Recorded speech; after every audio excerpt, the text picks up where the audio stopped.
pakat kan si kan ti tung mi phona pakat kan si kan ti tung dây ruang a hen kan kar a lung ruan a ka ong nga lâu phù sa ruộng hầm đi hàn ta nắng ngày thum lem min mây giống nị thiên ta nắng ngày dây ruang a hen kan la ka chân na nị thiên tan a ngày về lâu kan lu bi ka simi kan uk tu boy basin khu bil tha za ta kan bao câu ruang boy basin kia tha no si aduna koi masa kan he kan chan mi e balin kan mi phun ni balung father lai phara u nang e gai e ti lo boy kria pum khat kan si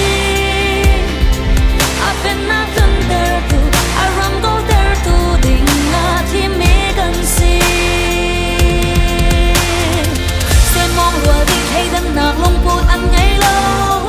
say no na mi pun khat leng ra tai bang kan hơn kan mi pun chắc kan chơi vì kan tuan dia dong hơn kan chung phát thiên long kan khinh hà mơ kan lên hầm kan trăng cắt ni kan ramadan lại lâu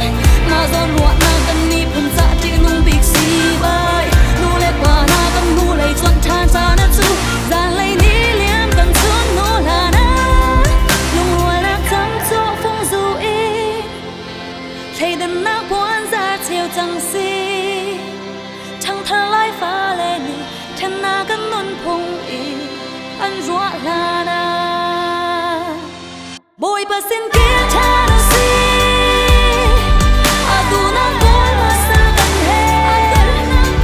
kan chan mi e balin kan mi phun le balung father lai phara u nang e gai e ti lo boy kria hum khat kan si apen na kan der tu aram go der tu din ma thi me kan si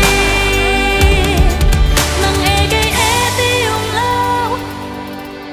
boy kria bum khat kan si apen na kan der tu aram go der tu ding a thi me kan si lung ruan nak chăm cho phong du y thấy đàn nak buồn ra chiều chẳng si chẳng thà lại phá